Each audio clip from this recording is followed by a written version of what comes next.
정책보다 일단 가족관계 의혹, 재산 형성 과정 이게 그렇게 중요한 것인지 그런 부분을 민주당 쪽에서 얘기합니다. 제가 볼 때는 리더십이 있어야 되지 않습니까? 말에 힘이 더해져야 되는데 아무래도 사람은 지금이 어떤 사람인지를 알기 위해서는 어떻게 살아왔는지를 물어볼 수밖에 없습니다.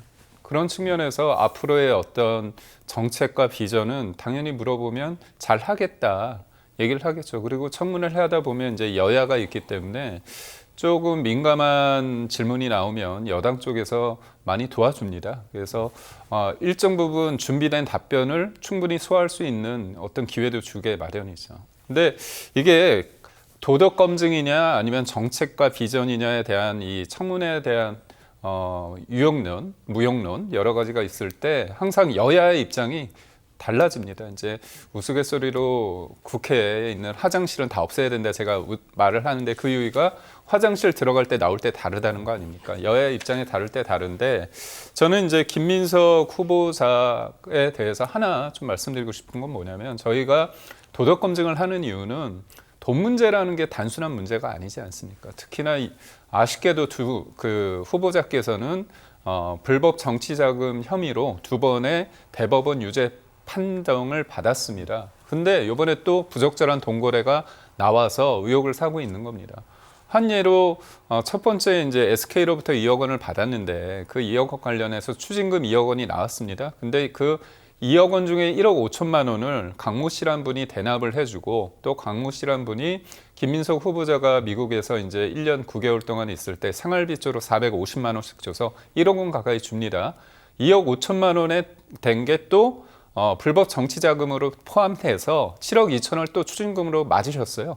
그런데 또 나중에 1억 4천을 사람들한테 돈을 빌리는데 이분한테 또 돈을 빌리고 이분이 있던 회사의 감사한테도 돈을 빌리고 이분이 알고 보니까 또 후원회장을 하시고 계속 이분과의 어떤 동고동락한다는 느낌을 충분히 줍니다. 그렇다면 이게 스폰서 아니냐 그런 자연스러운 어떤 국민적 의혹이 있는 겁니다. 그런데 저는 의혹에 대해서 이 문제를 풀어가는 방식, 해명하는 방식에 있어서 저는 이번에 깜짝 놀란 게 민주당이 주진우 의원을 공격하지 않습니까? 저는 이제까지 청문위원을 공격하는 경우는 처음 봤습니다. 그러니까 결국 그거죠. 대통령도 이 문제에 대해서 이제 그 김용태 비대위원장이 문제 제기를 하니까 본인도 털면 뭐 안 나오겠냐 이런 얘기를 했다고 그러지 않습니까? 이건 굉장히 웃으면서 하셨지만 겁박한 거 아닙니까, 사실. 그러니까 저는 자꾸 심판과 문제를 제기하는 사람들을 공격함으로써 입틀막하는. 그래서 지금 전략은 민주당의 전략과 김민석 후보자의 전략은 이틀만 버티자. 그리고 문제 제기하는 사람들의 입을 닫자, 입틀막하자. 그리고 심지어 증인이나 참고인도 안평도 되지 않지 않았습니다. 알겠습니다. 방금 말씀의 문제 제기. 그러니까 검증받아야 할 사람은 김민석 후보자인데 왜 주진우 의원을 검증하고 있느냐. 민주당 전략 맞는 것이냐. 최현 평론가님 짧게 듣겠습니다. 예전에 메시지를 못 막으면 메신저를 공격한다는 것이 사실 이번만이 아니라 예전부터 그랬어요. 윤석열 정권도 메시지를 못 막은 게 메신저를 공격했고 입틀막 했던 정권이라고 얘기하지 않습니까? 잘못된 것이죠. 그런데 반성해야 할 사람은 반성하지 않고 오히려 공격한다면 그 부분에 대해서 반발하는 사람들이 있을 수밖에 없어요. 주진우 의원에 대해서 그렇게 공격하니까 당장 주진우 의원 부친으로부터 공안 조작 고문당했던 사람들이 튀어나오지 않습니까? 그래서 사실 인사청문회라는 것은 그 사람이 얼마나 국가를 이끌어갔는데 대통령 보좌에서 얼마나 능력이 있는지 비전을 살펴보는, 그래서 여야가 개인사에 관련돼서는 물밑 조율을 할 필요가 있다, 이렇게 말씀드리겠습니다. 알겠습니다. 작용이 있으면 반작용이 있는 것이다. 국민의힘에서는 지금 김민석 후보자를 제2의 조국이다, 자진 사퇴해야 된다, 수사 대상이다 이렇게 말하고 있는데 변호사님은 어떻게 보시는지요? 예, 저는 처음에 이제 김민석 그 총리 지명을 두고 깜짝 놀랐습니다. 제 자신이 김민석 후보를 약간은 알아요.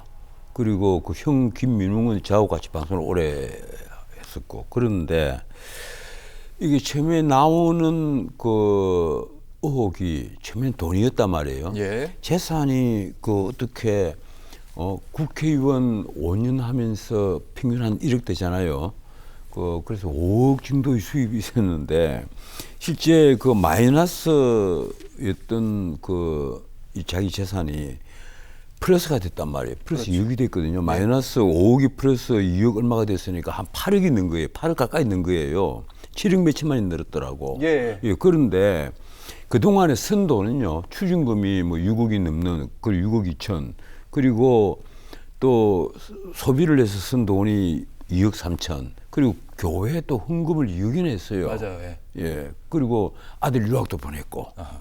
그러면 최소한 쓴 돈이 이미 그 10억이 훨씬 넘단 말이에요. 10몇 억이 될 거예요. 아들 유학비까지. 자, 거기에다가 마이너스 5억이 넘는 재산이 플러스 2억 얼마가 돼서 한 8억 가까이 돈이 늘었으니까 전체 재산이 한 20몇 억이 는 거예요. 그래서 이게 무슨 일이냐 이러니까 최근에 와서 또 해명을 하기를 그동안에 경사가 한 번 있었고 조사가 있었고 그리고 출판 기념회가 2번 있었다. 그래서 그동안에 우리 정치계에서 이 출판 기념회를 하고 경사를 하고 조사가 있으면 들어오는 돈이 어느 정도라는 걸 여러분이 다 알 거 아니냐. 이 비슷한 얘기를 하는 겁니다. 맞아요. 예. 나는 그 말 듣고 더 충격을 받았습니다. 이게 무슨 소리를 하고 있는 거냐. 내가 알고 있는 수많은 정치인들이 있고 그리고 출판기념회 뭐 한두 번 간 것도 아니고 저도 출판기념회를 하긴 했습니다. 책을 지금 7권을 썼는데 그동안 출판기념회 한 게 한 3번 정도 돼요. 그런데 이 출판기념회를 한다고 해서 돈을 몇 억씩 끌고 모을 수가 있는 것이냐. 또 더군다나 김민석은요. 예. 이번에 이재명 대표 시절에 수석 최고위원을 할 때 말고는 그전에는 사실 정치적으로 그렇게 대단한 인물이 아니었습니다. 정치적으로 엄청난 비전이 있다라거나 앞으로 권력을 가질 수가 있다 이래서 주변에 뭐 구름처럼 사람들이 모이드는 그런 사람이 아니었단 말이에요. 어려운 시기를 오래 겪었습니다. 예. 오래 겪은 정도가 아니었죠. 이미 정치판에서는 사실은 그 민주당이라 그는 이름을 자기들이 쓰면서 국회의원 하나없는 당을 만들었잖아요. 그렇죠, 예. 이 강신성신가 하는 예. 양 그분하고 그랬을 때는 그게 이름을 가지고 이름을 먼저 딱 장악을 해가지고 배팅을 하는 그런 걸 아주 정치판에서 안 좋게 봤어요. 처음에는 어떻게 저런 짓을 하느냐 예. 이렇게까지 했단 말이에요. 그래서 나중에는 민주당과 그걸 뭐 합병을 했습니까? 그러면서 민주연구원 원장이 됐지 않습니까? 그랬죠. 예. 그러면서 이제 다시 정치판에 화려하게 롤백을 한 셈이 되는데 그렇다고 해서 김민석 이래서 야, 다 명동포에 다시 당선이 될까? 사람들이 오히려 고개를 갸우뚱할 정도였단 말이에요. 그래서 뭐 이분이 가령 경사가 있고 조사가 있다고 해서 엄청나게 저 미래의 권력이니까 이 봉투를 참 눈에 보이게 하나 갖다 바쳐야지 이런 과연 봉투가 몇 개나 있었겠느냐. 그리고 옛날과 틀렸어요. 요사이 굉장히 맑은 물이 됐어요. 옛날에는 참 경사조사에서는 정말 그 권력 주변에 있는 분들에게는 보이지 않는 돈을 이게 뭐 봉투에 넣어서 전달도 하고 이랬는데 예전엔 뉴스 많이 지금은 나왔죠. 그렇지 않단 말이에요. 그렇죠. 예. 모르겠습니다. 이번에 이재명 대통령이 결혼식, 되고 장면 나서 결혼식. 예, 아들 결혼식 할 때 뭐 계좌번호를 전부 다 공개를 했다는데 나는 그래서 그런 것은 좀 조심해야 된다는 생각을 해요. 이 사람이 오히려 그 뭡니까 이 부유금 뭐 이런 것은 정중히 거절한다. 그래서 제발 그냥 조문하고 싶으면 몸만 와라. 예. 뭐 이런 요사이 이 부고도 많이 있습니다. 어허. 뭐 그분들이 다 넉넉해서 그러지는 않아요. 제가 사실은 장남 결혼식이 있었는데 그 계좌번호까지 있었다는 뉴스는 제가 접하진 못했는데 거기까지 보셨다. 그럼요. 예. 그 계좌번호가 다 공개가 다 됐다는 거 아니에요. 지금. 그래서 지금 그 국민의힘에서 공격을 한단 말이에요. 어떻게 내놓고 계좌번호를 대통령이 당선이 된 사람이 그렇게 할 수 있느냐. 그런데 뭐 당선되고 나서 했게 한 건지 그렇지 않은 건지 모르겠지만 뭐 어쨌든 김민석 후보자로. 김민석의 예. 경우에는 지금 재산에 그렇게 이제 의혹이 있잖아요. 그런데 이번에 터진 것이 학력 의혹입니다. 칭화대. 이게 중국의 한자로는 청와대죠. 근데 칭화대. 이 청와대면 북경대하고 같이 이제 이공계로서 유명한 건데 문제는 그 후진타오도 시진핑도 전부 다 이 대학 출신이에요. 예. 시진핑도 이 대학 나왔어요. 명문이죠. 예. 예, 그 중국에서 양대 명문이란 말이에요. 그런데 이 칭화대에서 법학 석사 아마 미국으로 치면 LLM일 겁니다. 이 법학 석사를 1년 만에 따고 같은 기간에 미국 로스쿨에 등록을 해서 또 거기는 JD 주리스 닥터를 땄어요. 어쨌든 두 가지가 겹쳐요. 기간이. 예, 네. 주리스 닥터를 땄단 말이에요. 예. 나는 김민석 그 의원이 정말 중국어도 잘하고 영어도 그렇게 잘한 줄 저는 전혀 몰랐습니다. 왜 그런가 하면 중국에 가서 지도교수가 그 올해 돌아가셨던데 그 지도교수에게 직접 그 지도도 받고 그다음에 강의도 듣고 시험도 쳤다는 것이거든요. 근데 논문은 영어로 썼어요. 나 그것도 또 이상해요. 논문은 영어로 쓰는데 지도교수 이름까지 중간 글자가 틀리게 나와요. 그 논문에 오늘 나온 뉴스입니다. 이게. 이 기자들이 추적을 하면요, 요 사이에 아침마다 이 김민석 단독 이렇게 검색 한번 해보세요. 언론사마다 수십 개가 뜹니다. 지금 언론사마다는 아니고 전체가 수십 개가 떠요. 전부 다 기자들이 여기에 매달려 있단 말이에요. 이러니까 온갖 걸 다 파내요. 그런데 과연 미국에서도 그 로스쿨에서 강의를 미국 로스쿨 얼마나 그 강의 일정이 빡빡한데요. 이게 정말 밤새워서 공부를 해야 되고 다 스터디 그룹을 만들어서 자기 지식을 동료들하고까지 나누어야만 3년 동안에 그 통과를 한단 말이에요. 그런데 미국에서도 어떻게 해서 주리스 닥터를 땄는지 그리고 그 같은 기간에 어떻게清華대에서 또 LLM 과정을 이수를 하고 법학 석사 학위를 받았는지 그런데 본인은 그런 얘기를 합니다. 이게 중국 학위까지도 미국 로스쿨에서 인정을 해줬다. 이 얘기를 하는 거예요. 학점 그러니까 인정을 미국에서는 하더라고요. LLM을 받지 않고 주리스 닥터를 곧장 땄단 말이에요. 이 LLM을 인정을 받았기 때문에 아마 주리스 닥터를 JD 학위를 받았다. 이제 이런 얘기를 하는 것 같아요. 지금 뭐 정확한 어떤 내용인지는 모르겠는데. 근데 정 변호사님 혹시 오늘 보니까 어쨌든 김민석 후보자가 해명을 내놓고는 있습니다. 아니 당시에요. 2010년 그 당시에 부산시장 후보로 경선을 했는데 그 과정에서 비행기 타고 북경에 가서 강의도 듣고 시험도 치고 또 비행기 타고 오고 그런 행동을 계속했다. 예, 어쨌든 그 기록은 있긴 하더라고요. 일주일마다清華대로 가는 기록들이 있고 체류 기간이 보니까 한 2, 3일씩 걸린다는 기록은 있어가지고. 참 정말 근데 과연 중국어와 영어를 그렇게 능통하게 한 것인지는 모르겠습니다만 어쨌든 그 과정이 쉽지 않은데 그러니까 둘 중에 하나예요. 열심히 했거나 천재거나 아니 국회 아니면 청문회 때 중국어 잘하는 분이 그 국회에서 그럼 중국어로 한번 물어보겠습니다. 그거 물어보면 당장 알 수가 그럴 있겠죠. 수도 있어요. 맞아요. 당장 알 수가 있겠죠. 뭐. 그리고 또 아빠 찬스가 마지막에 문제가 되잖아요. 이 아빠 찬스. 이 아빠 찬스도 보통 문제가 아닙니다. 사실은. 바로 그래서 제2의 조국이란 말이 나온단 말이에요. 심지어 제일 처음에 아빠 찬스 문제가 터진 것은 고등학교 때 했던 그 동아리에서 했던 그 모의 입법 활동인데 똑같은 글자 몇 개만 수정이 돼서 민주당 의원이 발의를 했거든요. 그게. 맞아요. 그러니까 이게 많은 거냐. 거꾸로 가령 민주당 의원들이 입안해 놓은 것을 이게 갖고 와서 아들에게 준 것이 아니냐 이런 의혹이 있다는 겁니다. 그런데 뭐 어떻든 이런저런 걸 무릅쓰고 아마 이재명 대통령은 그 김민석 총리 후보자를 낙마시킬 가능성은 거의 없을 겁니다. 왜 제가 그런 생각을 하는가 하면 김민석을 지명을 한 이유가 있거든요. 쉽게 말해서 내각 통화를 하는 것은 두 번째고 당을 완전히 또 장악을 하기 위해서는 김민석만한 사람이 없단 말이에요 지금. 그리고 김민석을 통해서 내각과 당을 동시에 장악을 할 수 있다면 이런 금상첨화가 어디 있어요.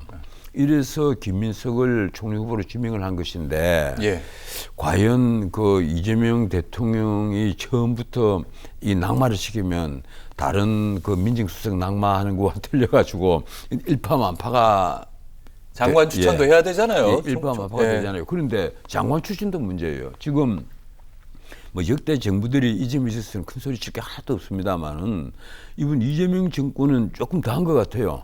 장관을 사실상 다 내정을 하겠다는 것이거든요. 원래 우리 헌법을 보면 총리가 장관을 국무위원을 제청을 하도록 되어 있습니다. 원래는. 원래가 아니고 헌법이 그래 되어 있어요. 헌법이 그래요. 그 헌법을 지켜야죠. 아니 윤석열 대통령이 비상계엄 요건에 어긋났다 이래서 어긋나게 비상계엄을 선포했다 이래서 파면을 시킨 나라잖아요. 그렇죠. 그 요건에 대한 그 판단을 할 수 있는 권한은 대통령에게만 있는데도 그렇게 파면을 하고 그걸 내란이라고 규정을 했단 말이에요. 예. 그런데 헌법에 직해가 있는 요건, 국무위원은 국무총리가 제청을 하도록 되어 있습니다. 근데 그걸 지키지 않고 지금 내놓고 지금 장관을 오늘 차관 결정을 거의 다 했잖아요. 했죠, 예. 예. 그 장관 결정을 하겠다는 겁니다. 예. 그럼 여기에 누가 그럼 제청을 했느냐, 누가 지금 건의를 하고 누가 제청을 했느냐 하는 문제가 있는 거예요. 예. 글쎄요, 과연 그 헌법을 어느 선에 어떻게까지 지킬지 그걸 앞으로 뭐 봐야 되겠죠. 어쨌든 예.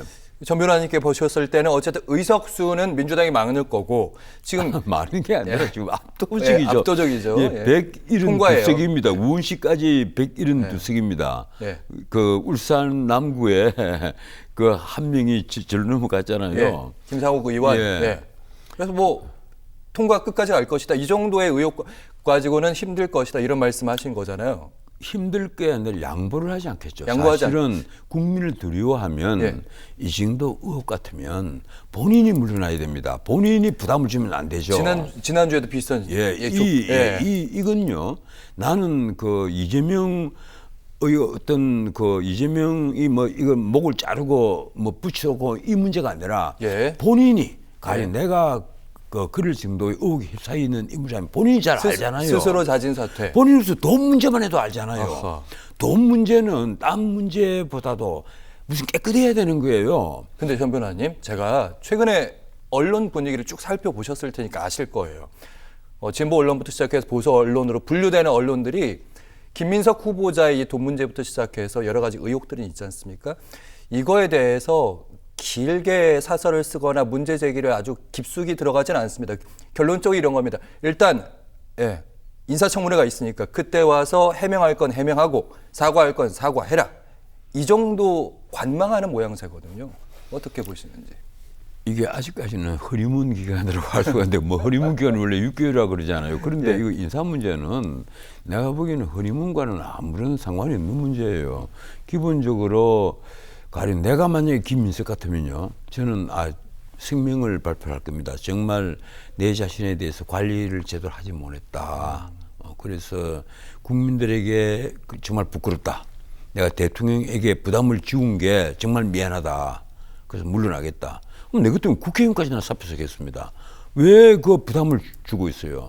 자기가 직권 뭐 플랜 본부장까지 지낸 사람이잖아요. 자기 이름이 자기가 그렇게 명칭을 붙였단 말이에요. 맞아요. 그렇게 해서 우여곡절 끝에 정말 바늘구멍 같은 그런 구멍을 뚫고 대통령이 되고 집권을 했는데 그렇죠. 예. 그렇다면 본인이 부담을 주면 안 되겠죠. 이재명 정부의 성공을 위해서. 윤석열 정권은 이 집권하고 3년 만에 무너졌습니다. 예. 그런데 이런 일이 만약에 앞으로 계속 쌓이면 어떤 일이 벌어지겠어요. 그러니까 본인이 부담을 주면 안 된단 말이에요. 예. 본인이 내 같으면 물러나겠습니다. 그런데 전 변호사님, 예. 저희가 요 얘기는 길게 하면 안 되니까. 아니 내가 한 말씀만 한 말씀 드릴게요. 하세요. 그런데 참 이게 윤석열 정권과 달리 이재명 정권 정말 이게 정치를 하는 게 뭔지 아는 것 같아요.